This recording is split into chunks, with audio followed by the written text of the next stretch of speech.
RadioNext.tv on the Cool Groove site, and it is that time again. Every Wednesday morning, Dr. Mark Eckel, Harold H.B. Bell, the Comenius Institute, Warp and Woof Radio, and we have Dr. Mark Eckel live on the line here out of town at a conference. Mark, how are you, sir? Doing really well this morning. Just finishing up here in North Carolina at the Consortium of Christian Study Centers, which is, of course, what we are allied with in terms of Comenius. And glad to have you and Liz and Michael taking over for me today. Well, it's going to be an awesome show today, and you have some great guests. I had an opportunity to meet Liz and Michael before the show, and I'm talking about we're all on one accord. How do we communicate to a world that's in a mess is going to be our topic today. Do you have time to stay on the line? We're going to take our morning break and music, and then we're going to come back and let you introduce our great guest, Mark. Sounds like a good time. I'm looking forward to it. All right, stick and stay. Warp and Woof Radio. We'll be right back after this musical message.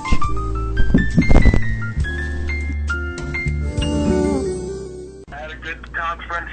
Always good to chat with people that are doing the same thing. So, Yes. and of course, the mountains are beautiful.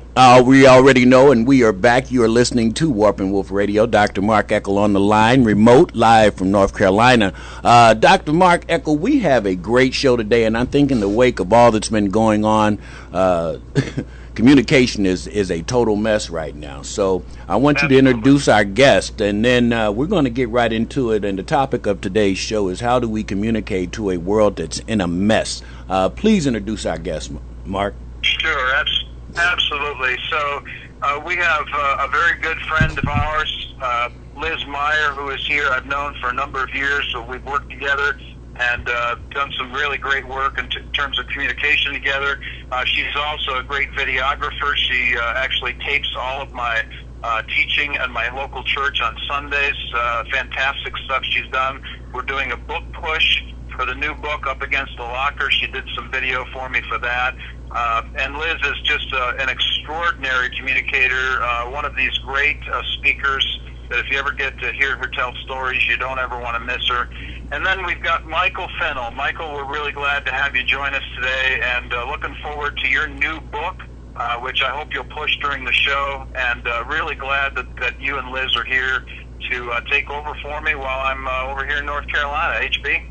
Thank you, sir, and you be safe out there, and if you get an opportunity, tune in. We hope to reach this world today. We said a big prayer before we started today in hopes that the listening audience will understand how to communicate better after this great show. So, Mark, we're tuning you out, and we're ready to tune in, and what I want to do is have Liz and Michael introduce themselves briefly, and then we want to get to the script, Liz, because I know you're prepared and you're ready. You come right out of television, so let's do this. Yes, ma'am. HB, glad to be here and thrilled to be part of the Comenius Institute. It's an active organization that is empowering young adults and others to do so much in that integrated learning environment. And today we're talking about communication in a messed up world. One of my passions is to see us talk to each other in a civil manner. Wouldn't that be novel? It's so simple, but so hard for us to do. And your guest today, Michael Finnell. Good morning, everyone. Long lost cousin. Yes. So glad to be here this morning with you all. This is Michael Finnell, a native of Indianapolis, Indiana, and have a great passion for communication, and I honestly believe that there's about 99% of things that could be solved if we would just learn how to talk to each other and communicate better. So I'm excited about being here today, and I pray that what we share with everyone in the listening audience is a blessing to you and maybe spark something in you that starts the conversation with everyone around you. And our goal is just to make the world a better place. The book that Mark mentioned is currently in progress. It is not finished, but I'm currently working on a project that addresses the issues that first families of preachers are dealing with, and I have a lot of friends that struggle and have issues. So hope to have that done very soon, and I will keep you posted, and I'll be back. No doubt. You're part of this family now, Liz. I'm sorry. Oh, I just wanted to say that Michael and I met because of divine providence, and God's hand is always in those meetings. We met in a master's level communication course. He is studying organizational communications at IUPUI, but he also works at IUPUI in a customer service setting, dealing with people who can't communicate. We also worked on a project together to help inner city pastors communicate their message more effectively. So we've had some very fun challenges. We met because I teach at IUPUI and he works at IUPUI. It's just amazing how God does his work. As I told you does. before, Mark and I met pretty much the same way. And communication is the key. Let's start right there, Liz, the problem. Let's start right at the root of it. What is the problem? And I know Mark and I, we always talk about Proverbs and how it connects into pretty much every problem that we face today. And if we go back to that root, we're able to dig up something that'll help, make it better. What's the problem? Well, everybody, when you ask someone, what's the most important thing in a marriage, or what's the best thing in relationships, they will say communication. And then almost it's like there's a blank. Like, what does that mean? What does it mean to communication? I don't think the church discusses how-tos in communication. We just say it's important to know, but we don't do anything with it. So you kind of get a silent response to what we do. Yeah, we are communicating daily. Ever since we're blessed with a voice and talking, we communicate. We're blessed with nonverbals and how we communicate through those. Yet, how do we use those in the church, and then how do we use it in the world? Also, I think when you mention communication to someone, they do immediately think about talking. So when you say communication, well, I talk, I'm like, it's more than just talking. It's literally how you say what you say, the words that you choose, and the motives behind the words that you're choosing. And my first question I ask anymore when I'm communicating with someone is, what am I trying to create here? What's my goal? If I'm having a conversation with you, from a light conversation to the most serious, what do I want to create in this moment that's going to be successful and helpful for everyone involved in the conversation? And communication should be synonymous with having a conversation. We often talk at one another. Let's talk with one another, as opposed to talking to one another, or talking to respond, or listening to respond. Are we really incorporating all of those things so when we leave that conversation, when we part ways, we're enlightened, we feel better? Because the goal isn't to tear anyone down. It's not a contest about who's right or who's wrong. That is going to come out in the course of the conversation on its own. But the main question I like to ask people back is, when you're communicating, start asking yourself, what is it that I really want to do here? What am I trying to make? Liz, you mentioned something very interesting about the church, and I try to tell people all the time, as Christians, we should be like light. We should be attractive for those who don't know, and welcoming to those who don't know. And a lot of times I find the church so condemning to those searching and seeking that the communication gets lost totally. And I mean, we almost counterproductive to what our goal is and our mission is. How can we... Communication is typically, statistically, like 70 to 80% nonverbals. And when you think about that, that relates to our attitude and other things. But what we're talking about is right now, we're just starting the conversation here on the radio station because there isn't any real workshop or emphasis on this in the church, and we've been trying to develop that. Michael and I have worked on some workshops, and we can come and give workshops on these things. But we've looked at 10 talk topics.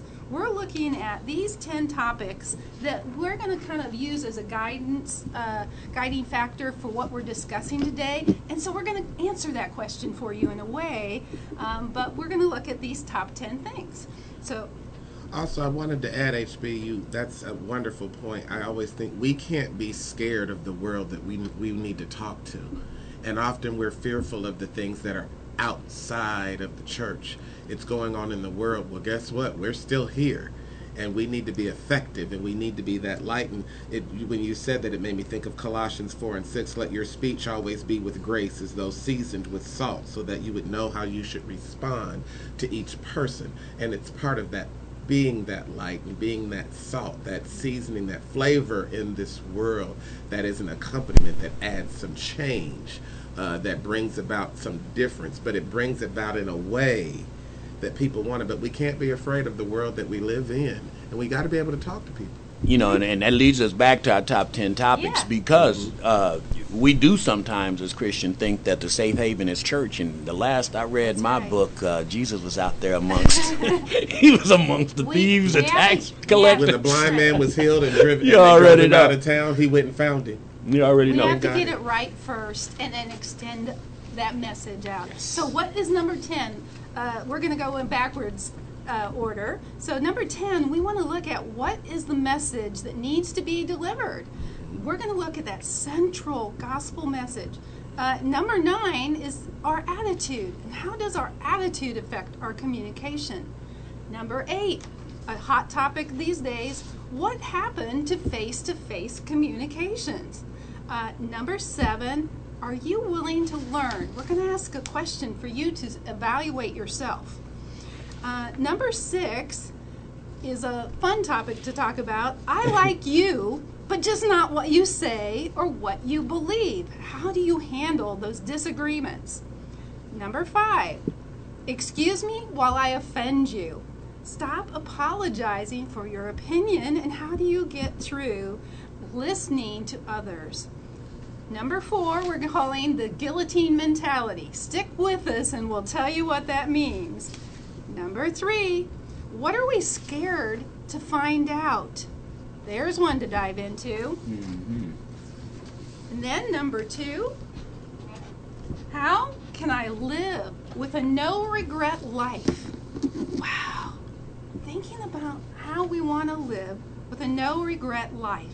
And finally, how do we have fearless communication? And that's where we're heading today. And if that's where we're going to head to a short break. When we come in, we're going to start in the reverse order. Topic 10, we're going to find out ways to communicate better. I hope that you stay tuned and listen. This is a great show. Dr. Mark Eckel is down in North Carolina today, and I have Liz Meyer and my man Michael Finnell in the house. You are listening to RadioNext.TV, Warp and Woof RadioNext.TV on the Cool Groove side. You are listening to Warp and Woof Radio, and our guests in the house today, Liz Meyer, Michael Finnell, and we are talking about communication and the lack thereof that we're facing right now. And we've got 10 bullet points that we're going to cover today, and we're going to go over 10 and 9, and then we're going to dive into topic number 8. So, Liz, let's talk about what's the message. What is our message? When we have a conversation with someone, HB, Michael, what do we walk away with after that conversation? What is the message that we conveyed to the other person? And that's what we're asking here. When we look at it, can we come down to some central message that is important in any communication? And Michael just brought up in the break something fascinating. He talked about a pot of beans. And I want him to share a little bit about how sometimes conversations are like a pot of beans and what we do and how we walk away with something good. I do love a good analogy, and actually I can't take full credit for it. I was having a conversation with my mother last night, and she was sharing with me that often, well, let me go back. My dad preached a message Sunday, and he was talking about how if we're going to be a change in this world, it starts with the church, and we have to be rededicated and connected to God to do anything of effect down here. And yesterday I had a pretty rough day, to be honest, and I was sharing with my mother last evening about my day, and she said, I'm not surprised. She said, when you fix a pot of fresh beans, the first thing you have to do is soak them, and then you kind of got to shake them up, and you have to get the bad ones out and the hulls and the different things that may be in there that you don't want in that pot of beans. She said, so all that happened Sunday was your dad with his message shook it up.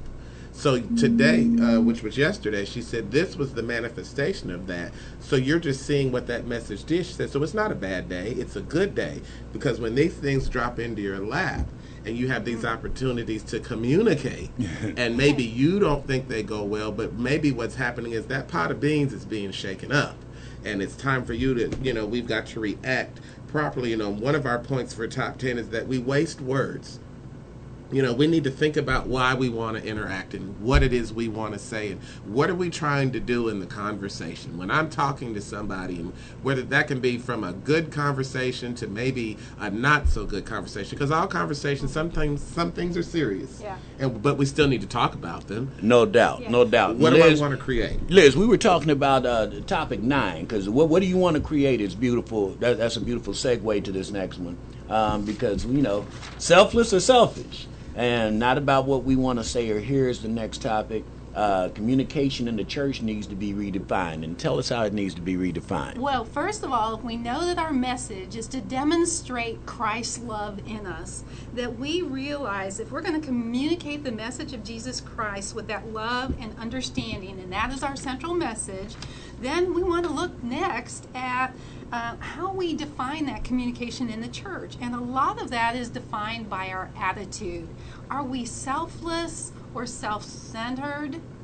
Okay, let's admit. Or both. Where are we on that? We've all had those moments where we quickly passed judgment, where we came across as arrogant, where instead of waiting and seeking out and listening, thinking about our words, what could we do to build community in that everyday encounter?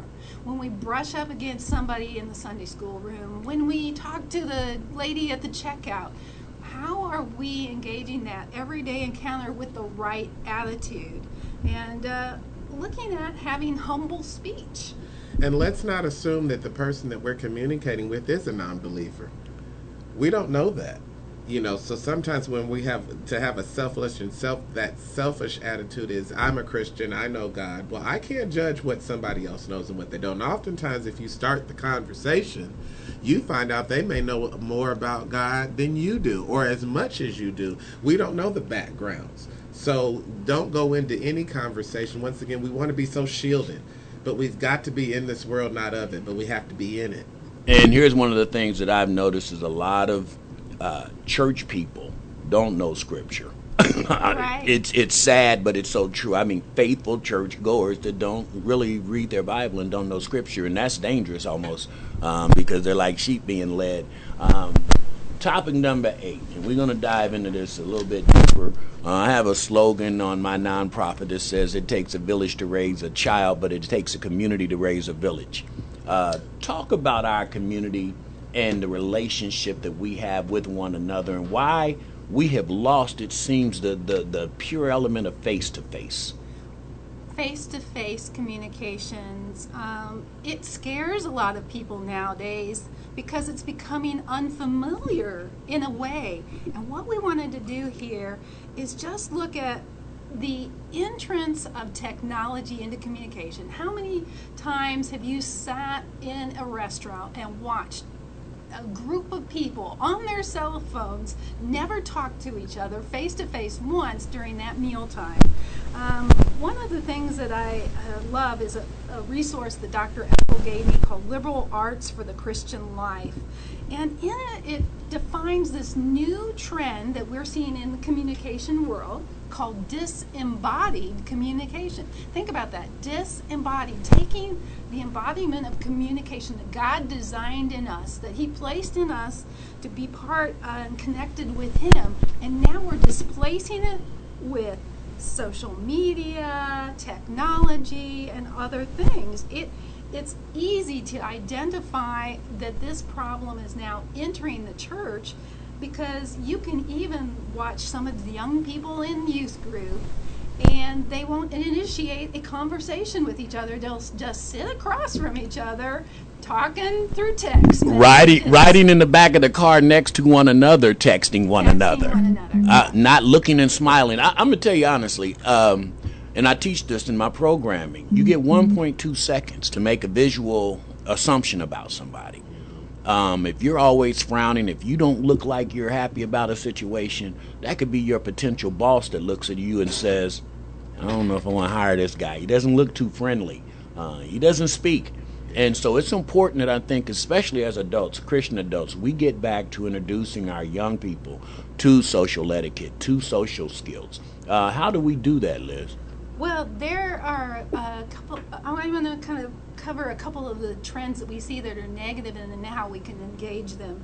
But we're seeing these results now in testing and studies, like passivity, where this person who's really socially into media so much that they're saying, who cares about anything? And they're getting desensitized. There's also that narcissistic trend where we look at myself. It's all about me and how I broadcast me, and aren't you interested in me? And it's my selfie about me. So all of this produces, in a way, kind of a disparity and a loss of identity. We don't know who we are anymore. We're not connected to God's picture of us. And we're getting to know a lot of everything and not going deep into anything. So those are some of the negatives. But here's what I would say is the answer to all of them.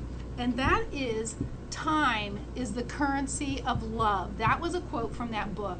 If time is the currency of love, then face-to-face is a great way to re-engage all of those young people, all of the older people, it doesn't matter, who have dove into looking at media as more important than people. So putting as a priority people in our lives. What would you say, Michael?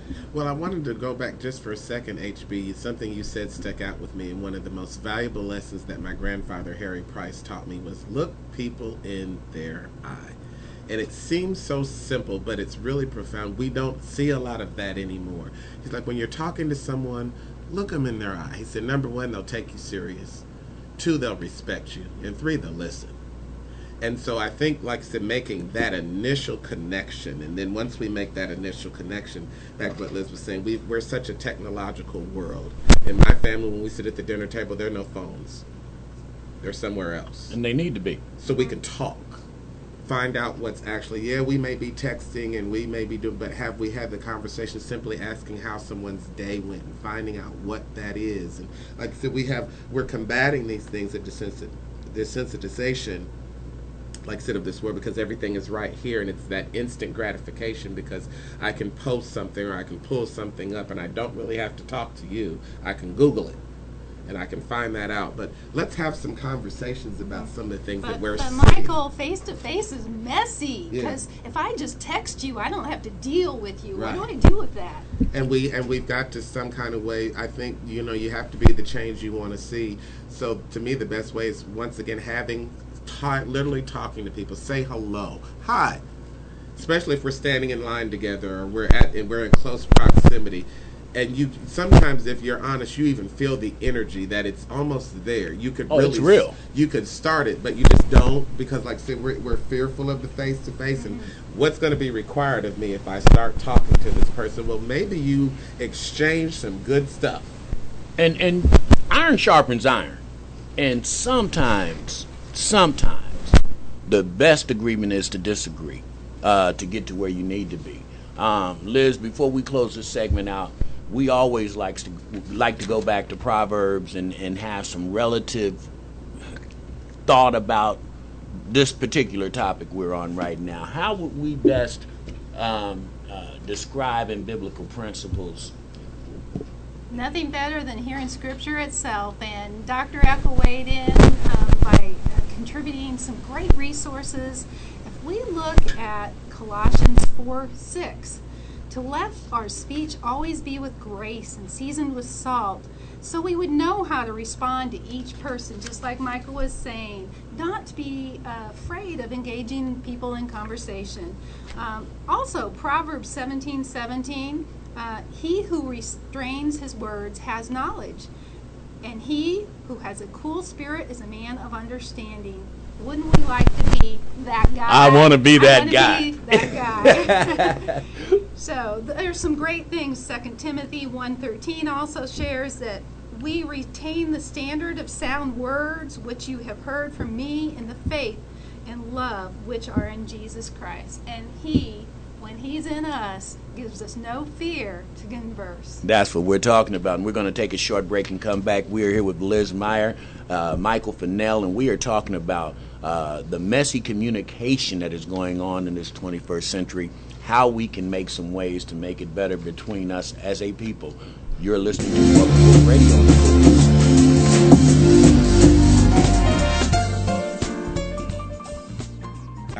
RadioNext.tv on the Cool Groove site, Warp and Woof Radio, man. This is so beautiful that this topic of conversation has been chosen today, and I am sitting in with two special guests for Dr. Mark Eckel on the Warp and Woof Radio show, and communication is so powerful. Yes, it is. I'm talking about two people I just met an hour ago. It feels like family in this house, and that's the power and the gift of communication. All we have to do is utilize it a little more.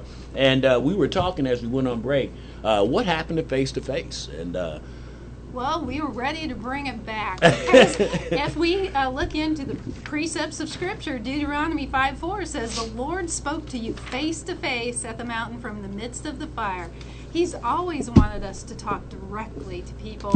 That's the priority. Where we have lost it is sad, because I think we realize what we're losing now, and people are recognizing that. So let's bring back that face-to-face and teach our children and teens to value that human connection. I mean, let them be bored with their relatives. Make them put down the cell phones and initiate conversations. One of the biggest things that has been fun for me, it's kind of a test. I've gone to a lot of churches because I speak or engage in other ways at those congregations. I stand in the foyer, and I stand in the foyer, and I stand in the foyer, and no one says hello. And I test a church to see how long is it before they actually notice me or speak to me. And one of the things that you can tell quickly about the conversational level of some churches is how fast they leave their foyers, wouldn't you say? But one of the things that we've discovered here is HB has written a poem on email. Well, it was kind of appropriate, after I was listening to the conversation, and it's... How about you go ahead and read it to us? Oh, you just don't want to say that bad word. No. That's right. No, basically, I wrote this the book, Wordspiration. Sorry, Dr. Mark, but it was so relevant. But this book is called Wordspirations, this love song called Life. And, I started out with this passage, which I call my Wordspiration. And I say technology is a great thing, but we must be aware of the bridge it can create when we lose the human element. The greatest gift we have is our gift to talk and express ourselves with emotion. Sometimes we need to pick up the phone and just say hello. And the poem starts, "To hell with email. Love is through word. This speaking in print gets a little absurd. Voices are magic. Tone tells the meaning. Inflection and pitch tells how one is feeling. The words I type inspire our hope. The words that I speak moves and provoke. Park this thought in your email file. Pick up the phone every once in a while. So sweet is the sound the brain craves to hear. A simple hello that kisses my ear. Cherish tender moments, laughter heard in thought. There is no better gift than that sweet hello that you brought." And that's kind of like, is kind of relative to what we're talking about today. We lose touch with the human element, and everything that comes through print is kind of, it has no inflection. It has no tone. Yeah. It has no touch. And so, our senses are dying for that. God wired us. He wired us that way. Yeah, to want that and to need that. Yeah. So we're going to move on to the next subject matter, and that would be topic number 7 on our dial. And Michael Finnell, are you willing to learn? I think I am. I hope I am. I hope I'm in the process of actually doing that. We have to be willing to be wrong, or we have to just be willing to learn and not feel like we're wrong. As I mentioned early in the conversation, we make communication a contest. I got to get my point across. Well, I got to get my point across, and it's not a contest. Let's exchange information. Let's learn something from one another. You have something, even if you say something that I don't necessarily agree with, which we'll get to that in a few minutes, I can still learn something from that. I can still open up my mind, about that. We don't want to take the time. and the effort that it costs to learn. Learning costs you something, even when you're in school. In order to learn, it cost you. You had to study. You had to spend time doing your homework. You had to get in your books. You had to take tests and quizzes. It cost you something, but the ultimate result was that you graduated. That was the goal, was to graduate. And in life, we need to graduate in our communication. Let's graduate. Let's do the work. Let's learn so that we can graduate and do better. Let's move on to higher levels of learning. And it's interesting because, when we, looking at some of the, are you willing to learn, and some of the key points, and we're talking about what's the point? When we talk to people, what are you really trying to say? And churches do it, that they run people away that way as well, Liz. Can't even get to the point. Right. Yeah. Sometimes you walk away from those conversations and you say, what was the point? But there are, HB, some learning things that we can do. We've been thrown into, some people say, like parenting. They go, where was the class on parenting? Well, where was the class on communications? And there are classes, but most of them come in at the college level.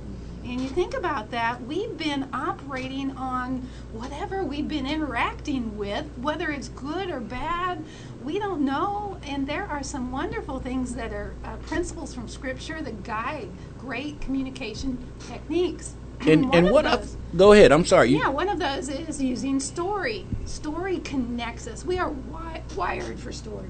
Share your stories. We're afraid to open up. Once again, that's part of the learning. If you share your story when you're communicating with someone, or they're sharing something with you, and you're standing there and you know for a fact you have an experience or a story or something that you could share with that person that would help them learn, possibly help them graduate. But we're afraid of that vulnerability, and we don't want to do that. Proverbs 18:15 says, the mind of the prudent acquires knowledge, and the ear of the wise seeks knowledge. So, we have to not, once again, always want to be afraid to learn, or we feel like if it's something that opposes what we feel we already know, we don't want anything to possibly fracture that. But we've got to change the way we think about it, and once again, have the mind of the prudent. A prudent person acquires all the knowledge that they can, because knowledge is what? Power. And the ear of the wise seeks knowledge. What do you have that you can share with me? This is interesting because I find it when you get to the point, the truth, your point. A lot of people now with this social media and being able to text and not have to talk face to face, I find now when I'm talking face to face, a lot of people, specifically your younger people, are so offended sometimes when you just tell them the hardcore truth that yes, sir. I'm like, okay, all I did was tell you. I did was tell you the truth, and most of the time the truth lies in my hand in the relationship that you're dealing with these young people, and they get offended, and then communication breaks down. And I'm like, okay, this tool has stopped them from being able to receive instruction. This tool has stopped them from being tough enough to say, okay, let me get sharpened by something that the knowledge that might be, like you say, the work that it might take. Yes, sir. The experience I had yesterday simply descended from me telling someone the truth in the simplest, nicest form that I knew how, but it was the truth, and it wasn't really received, but I didn't change it. It's the truth. And we're not, and I want to make this clear too today, that we're not in any way bashing the church. What we're saying is we want the church to recognize that we could do a better job of how we communicate in this world that we live in. That's all we're saying. We also can't be so religious. The Bible says that we can't be so heavenly minded that we're no earthly good. So you can't be so close to God that you can't hear him when he's trying to tell you something and correct you and get you to do better. And that's what we run into. It's like, well, I'm a Christian, I'm saved, I know God, I have a relationship with him. Well, then why can't you hear what he's saying to you right now? And he's telling us to do better. He's telling us to graduate. He's telling us through communication, through telling stories, through being prudent, through being wise, that just do better. And that's the what, HB? The truth. That's the truth, and it's never lied. Okay, we're going to number 6 now, Liz. Well, Michael and HB, you raised some issues about telling truth, and we know this situation happens quite a bit. So number 6 is, I like you, but I don't like what you said, or what you believe. So, Michael, how do we work that out in love? I mean, is it even worth the energy? I'd rather just walk away or just say, I agree to disagree. Why do we have to dive in there on controversial topics? I mean, we were talking, HB, earlier. You mentioned the world at large, the controversy, the mess that we're in. I mean, just talk about controversial topics in the church, like whose bathroom is it, or mention Trayvon Martin. Black Lives Matter. Oh my! What else? What is goodness. Say Benghazi, and everybody goes up and. What do you want?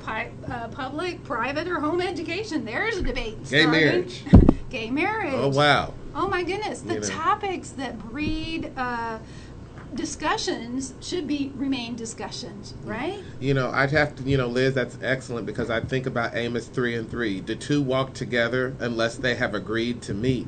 And we have to understand that we don't have to agree about everything, but we do have to keep each other's company. And we are trying to hopefully all go the same place. There's one heaven. One heaven. That's the only heaven that there is. There's not a heaven for me, a heaven for you, a heaven for this person. There's only one, if you believe in it, and I do, there's only one heaven that we're going to. So if we're all trying to get to that same place, that same road, okay, we can't walk contrary to one another and expect success in communication and expect success in getting there. So we have to figure out a way, like I said, okay, I like you, maybe what you stand for, but how can we, the Bible says, let's reason together. Let's talk together. Not, once again, I'm going to keep repeating this, not at one another, not to one another, but let's talk with.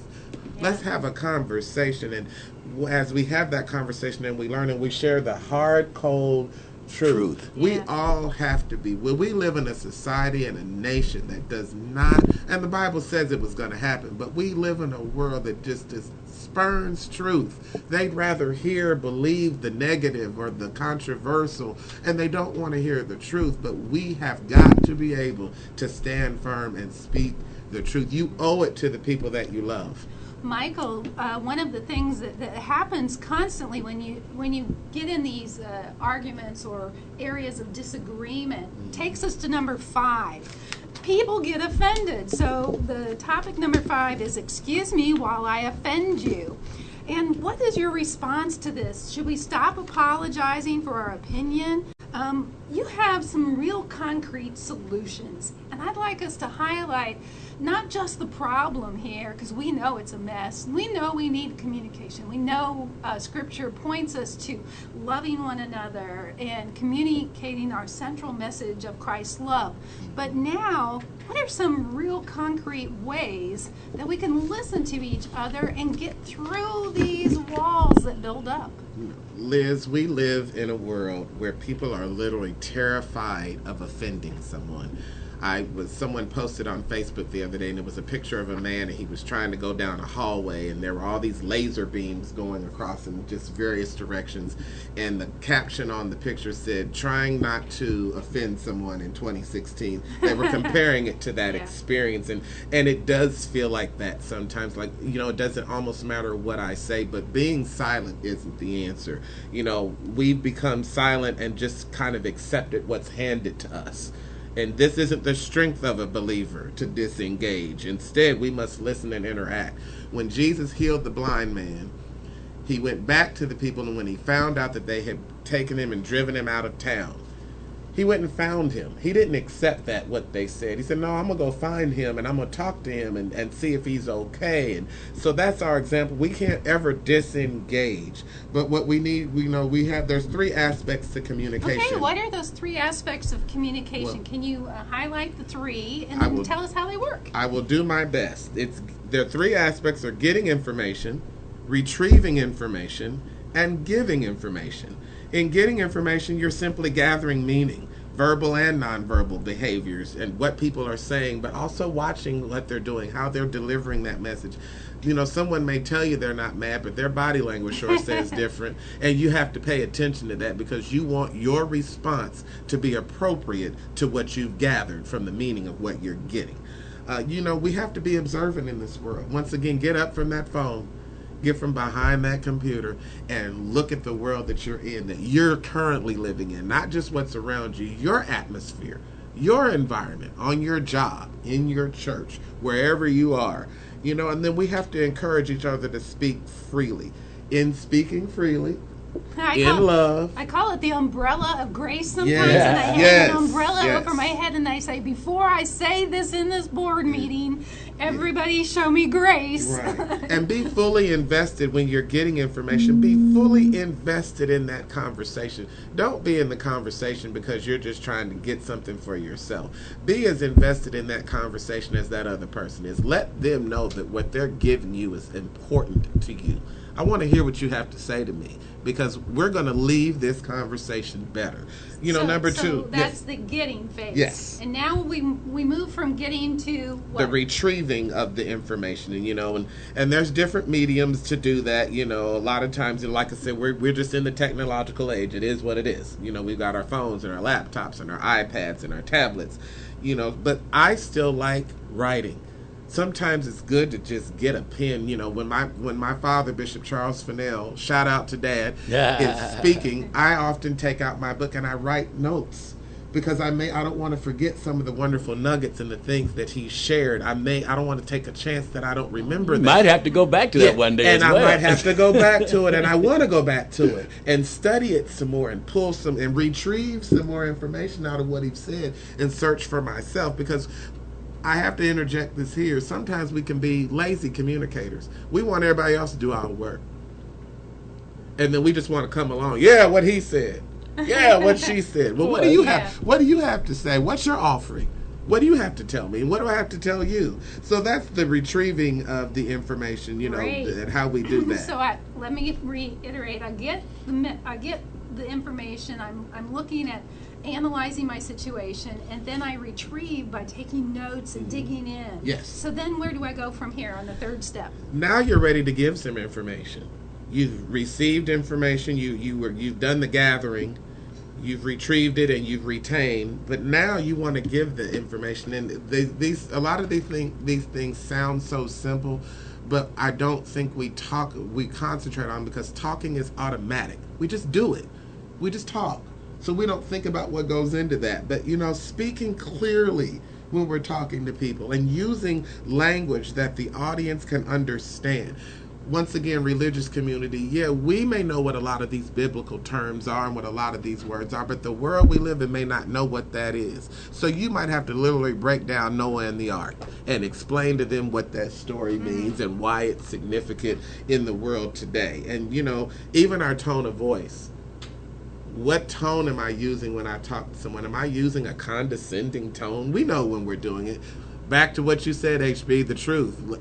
Part of that truth and that honesty is with ourselves. And we know when we know how to change that tone. We know how to change that facial expression. And when we have a certain message and a certain way we want to get it across to you, we know how to do that. So we have to pay attention to that. And then we have to always encourage, in a conversation, at the very minimum, a two-way flow.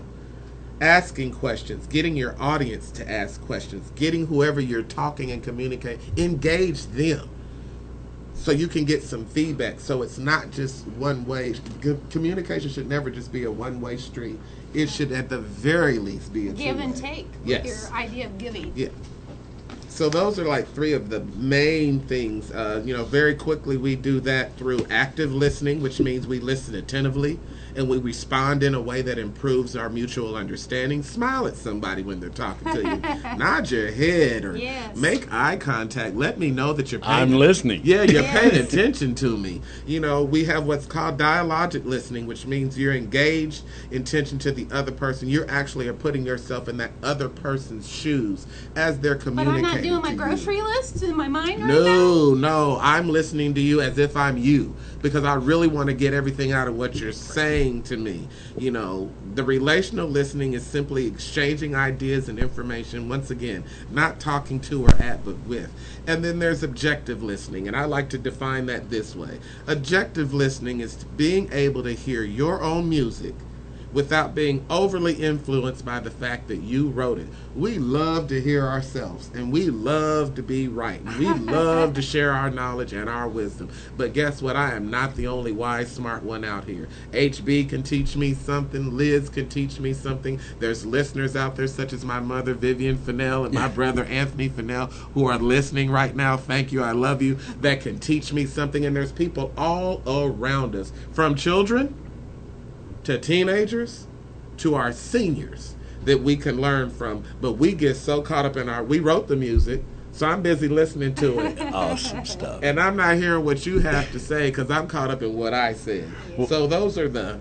Well, we're going to take a short break. Sir. No, this is powerful word. And you said something very important, speaking the language that people can hear. Yes, and sir. Corinthians 14:19 says, "Yet in the church I'd rather speak 5 words with my understanding, that by my voice I might teach others also, than 10,000 words in an unknown tongue." There you have it. Now, the next topic, it may have a little bite to it. That's a all little right. bit of an ouch. I think they can handle we it. are going to introduce you to what I call guillotine mentality. Well, we've warmed them up, and they should be ready. You're listening to Warp and Woof Radio. Liz Meyer, Michael Finnell, Yes, sitting stay in with today. us. Dr. Mark Eckel, we love you, man. RadioNext.tv.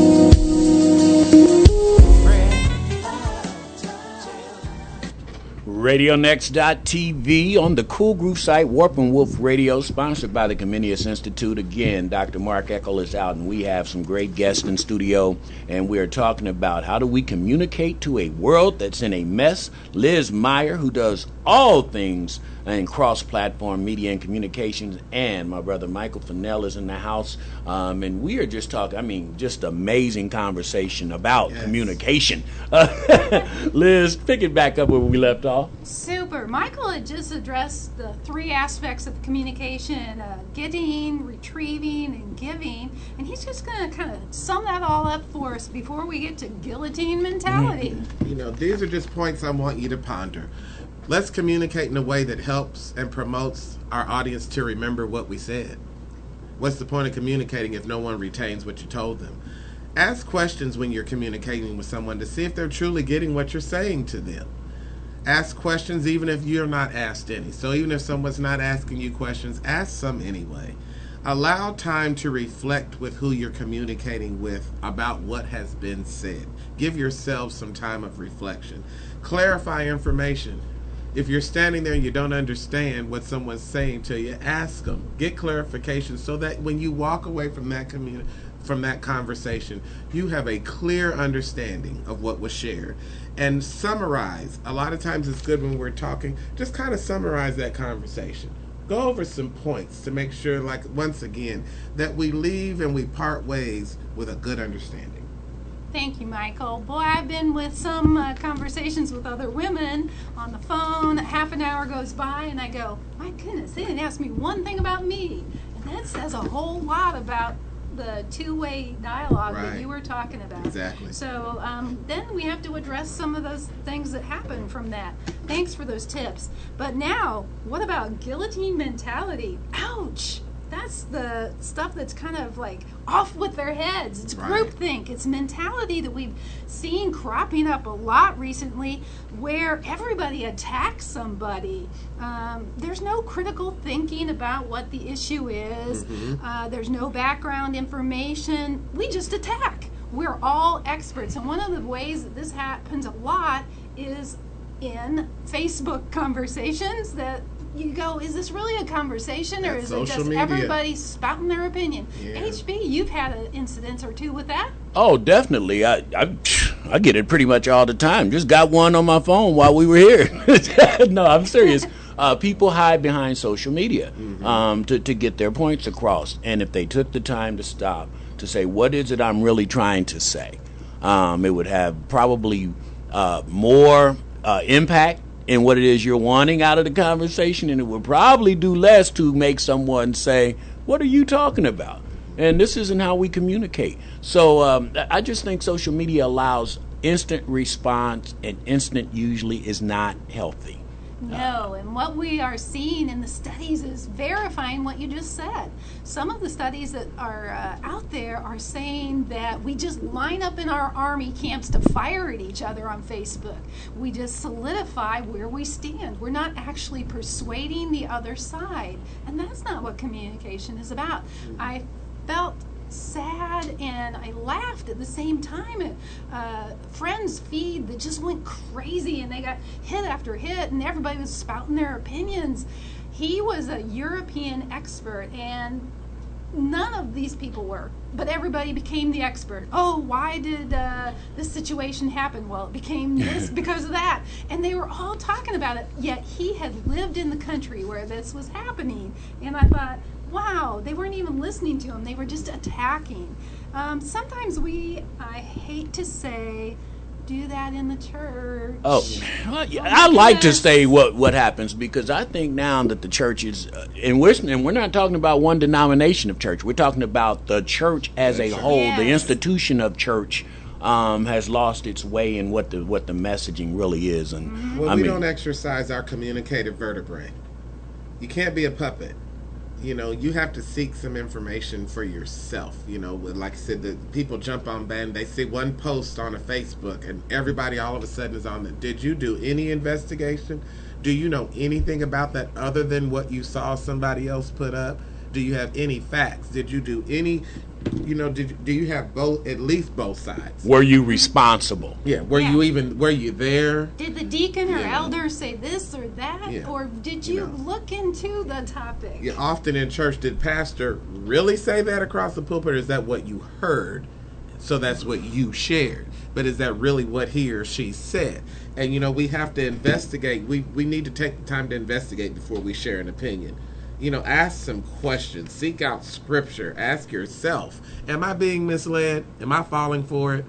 You know, or am I just going by what somebody is placing? One of the things I love that my father has told my brother and I since we were children, he's like, yes, I'm the pastor, and yes, I'm the preacher, but you still seek God and know him for yourself. So if for some reason I say something across this pulpit that's not right, which he never had, but if for some reason you would be able to sit there and say, no, that's not quite right. But we don't do that in the church, and we don't do that in the world. Like I said, we see a post, and we like that post, and man, I agree. You know, Liz, you said something critical, and especially in this point right here in the guillotine mentality about no critical thinking. Mm-hmm. And I find that the less educated one is, the more shallow their thinking is. It seems like simple math, but I mean, it is so true, because some of the things that people who lack education, who are doing all this posting, you can tell the layer. Yeah. And they seem to want to always be the one talking.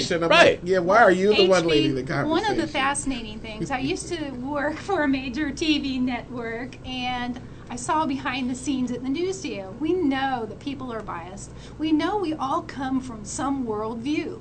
But recently, I was watching television, and I was watching the live feed of the action that was happening. So I got to hear everything just as it was happening. And I turned 2 other televisions on in my room and compared what I was seeing happening directly and those that were with commentators. Well, in one instance, there was a speaker who was giving a very critical moment in this seminar, and on the news agenda, it took us to a street and talked about, well, could you purchase buttons, or could you do this or that? And they didn't want us to hear that speaker. So when we ask a question like Dr. Eckel would pose, we have to ask the question, not only what are we being asked, and what are we talking about, but what is missing from this picture? What are we not seeing? What are we not being told?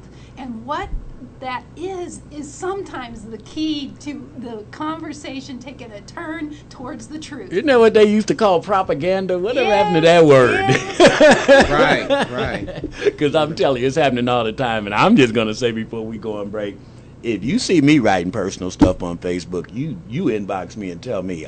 I promote. I say, here's where something at. Here's what time it starts. Here's how you should attend. Here's what their cost is. That's what I do. I wish I would not give my opinion on Facebook about anything.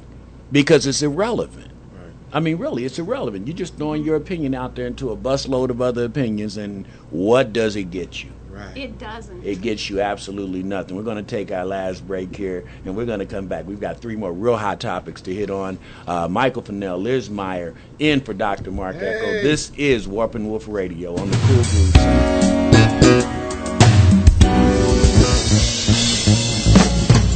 RadioNext.tv on the Cool Group site, Warp and Woof Radio, and this has been a great conversation today, and it needs to be one that is had not only in the churches but in the workplace and your families, and it's how do we communicate to a world that's in a mess. And Liz Meyer is in the house, and just awesome. And first of all, before we get to this last segment, I want to thank you so much for sitting in for Mark and just making sense of what we do each and every week. And Michael Finnell, just, like I say, like a brother, I grew up here in the same city, know all the same people, and just honored that you were in here today as well. It's an honor for me. We've got a few more topics that we want to touch on before we close today out, Liz. But what has been wonderful is that Scripture guides us through all of the things we're discussing in communication today. And a great verse that Michael's going to read for us is Philippians 4:8, because it says it all. Finally, brethren, whatsoever things are true, whatsoever things are honest, whatsoever things are just, whatsoever things are pure, whatsoever things are lovely, whatsoever things are of good report, if there be any virtue and if there be any praise, think on these things. We are down to number 3 on our 10 top topics that we're talking about today. And this is kind of a one we have to look at ourselves and evaluate and look a little bit internally on. But what are we scared to find out? Let me repeat that. What are we scared to find out? We've kind of grown into living at a distance from others, Michael. Mm-hmm. But it's time to put our masks off and be vulnerable. Yes. But this means it's a mess, and we were talking about communication in a messy world. That means getting hurt and getting our feelings out, but we could risk loss. That shallow relationship may be no relationship, but what do we lose if we don't go deeper? I just think that if in the proper context, vulnerability can lead to value. And, if we, with the woman in the Bible, when she cracked open, that container, she opened up the perfumes and the oil. Something beautiful was released from being cracked and from being opened. And we can release some beautiful things and have beautiful conversations and really uplift, help one another by being, not being scared. What am I scared to find out about this person? My dad says, a lot of times people aren't going to come in the doors of the church looking like they used to. They might look a little different. Yes. To you. They're not going to have on a suit and tie. And they're not, they may not be as polished as you think that they are, but don't think for one second there's not value in that person and something that they can bring to the ministry and bring to our lives and help us with. A lot of times, like you said, that vulnerability, we have to prioritize people once again. We have to start valuing one another again. And once we place that value on and into one another, then we don't mind pouring into and being vulnerable with one another, because you mean something to me. And I mean something to you. And because I've shared that meaning, now I don't mind sharing of myself with you. But we've got to start placing value back on one another again. Michael, there are so many times I have heard stories from people at the end of life who are facing death because of cancer or an illness, and if you were filling in the blank, the statement, I wish I had done this, I don't hear people saying, I wish I would have worked more on my career, or I wish I would have excelled at this aspect of my life. They all talk about relationships, and the value of that seems to be heightened in those times of perspective. Yet, why do we wait so long? Why don't we dive in now? I hate to say it, but maybe I'm a little scared of you knowing about me to that degree, because I like to have my safety, and I don't like you to think as ill of me. If you really knew me, Michael, you might not like me.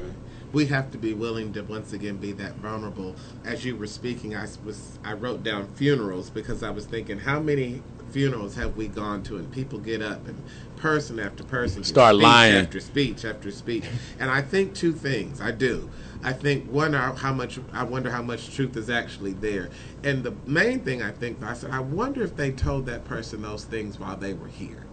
I wonder if they said, instead of thinking something like we have here, instead of thinking something, if I think HB is an awesome person, tell him, brother, I think you're awesome. I think you're doing an amazing job. Think you awesome back. TV. You've shared with me some of the things you've written already. I think you are somebody I want to know. Why sit here and think that? Say it but now. Not say it, but say it now. I think Liz is an amazing person because she is. Tell her. Share that story, share that experience. Don't delay, because it's too late when they can't hear you. Michael, I took that to the ultimate, and I have a story. I took someone's desire to tell me that in my life, that I needed to do that, and I carried it out. Mm-hmm. And what I did is I took letters, and I wrote those letters to the people who were most meaningful in my life. Awesome. I spelled it out on paper. I went deep. I said, you have meant so much in my life because, and I told them in a letter, and I mailed it to them.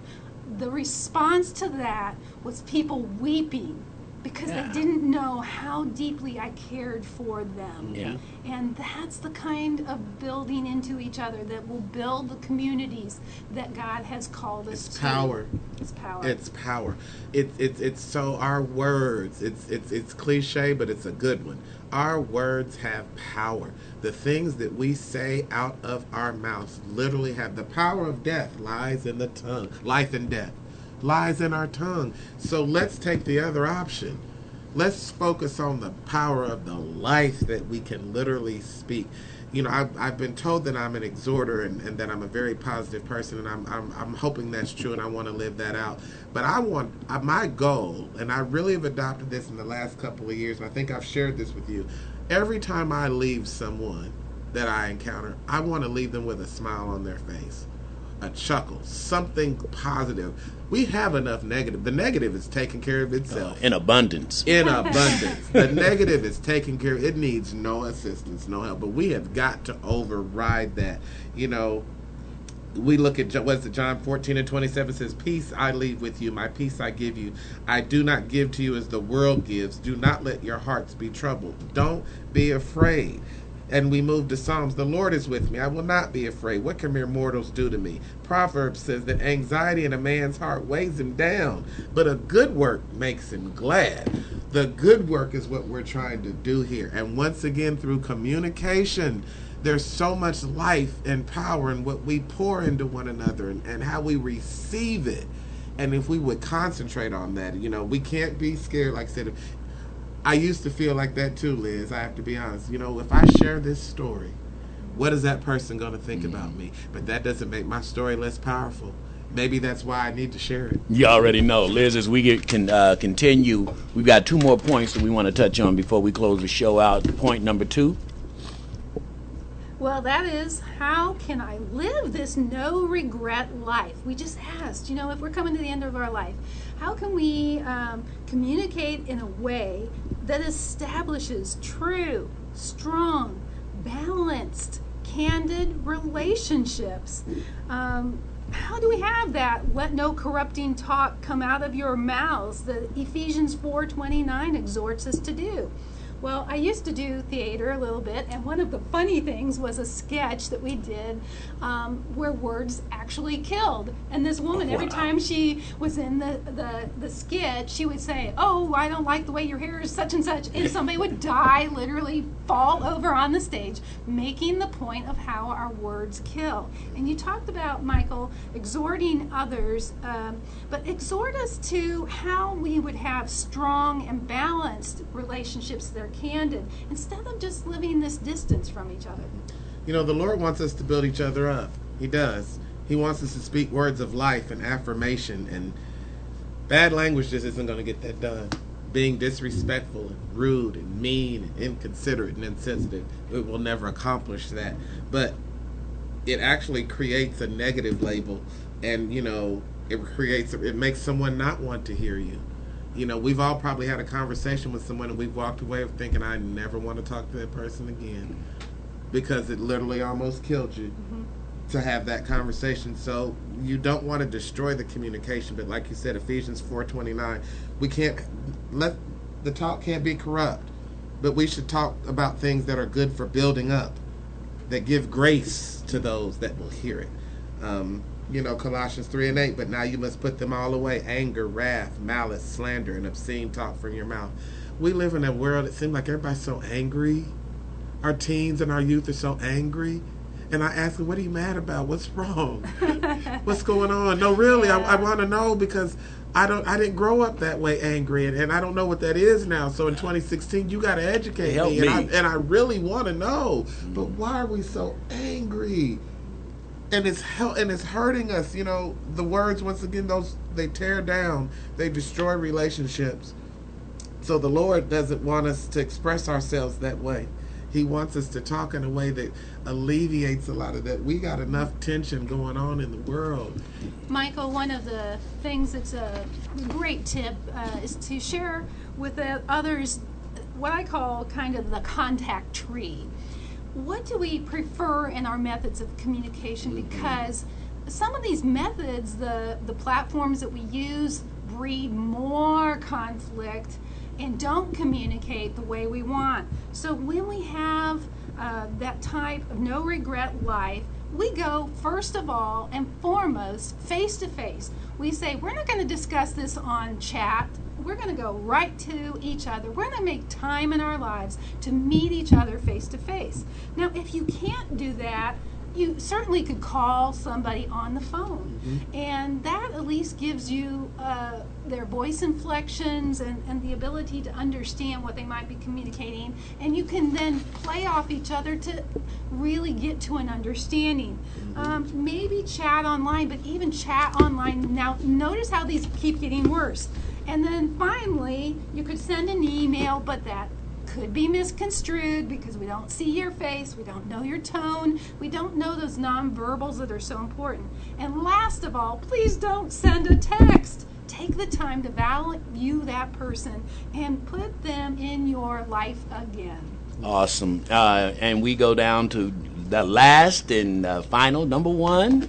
Yeah, summarize this up for us, please, in a couple of minutes. We could almost say this title together. Fearless communication in spite of the outcome. Absolutely awesome. We are called to be fearless, aren't we, Michael? Yes, we are. Yes, we are. We can't be scared. Staying silent, hanging in the background, not engaging in the lives of others. Jesus told us to go ye into all the world. If he's going to tell us to do something, then he's going to equip us to do it. And there's no reason to be fearful and to be afraid, And that's another show called Faith. And we're going to have to hit on that as well. Again, I want to thank you, Liz Meyer. I want to thank you, Michael Finnell. Thank you. This is just the beginning of something beautiful here. People, and Liz said it best, if you haven't told someone personally, call someone today and just tell them you love them. Call someone today and tell them how much they mean to you, because they don't know if you don't tell them so. Michael Finnell. I just want to send a shout out to Vivian Finnell. Today is her birthday. Happy birthday, Mom. Happy birthday, Vivian Finnell, and we love you. And Dr. Mark, have safe travels. Liz Meyer, thank you again so much for stepping in. Thank you for having us. And stay tuned, RadioNext.tv people. We have the 10-Point Coalition coming in. The Community Voice will be airing right at 12 o'clock. I advise you, if you have some questions, if you need answers, if you want to have some input, you're more than welcome to come to 5435 Emerson Way, Suite 215. 10 Point says they welcome all of your contributions, all of your input. This has been Warp and Woof Radio on the Cool Groove site.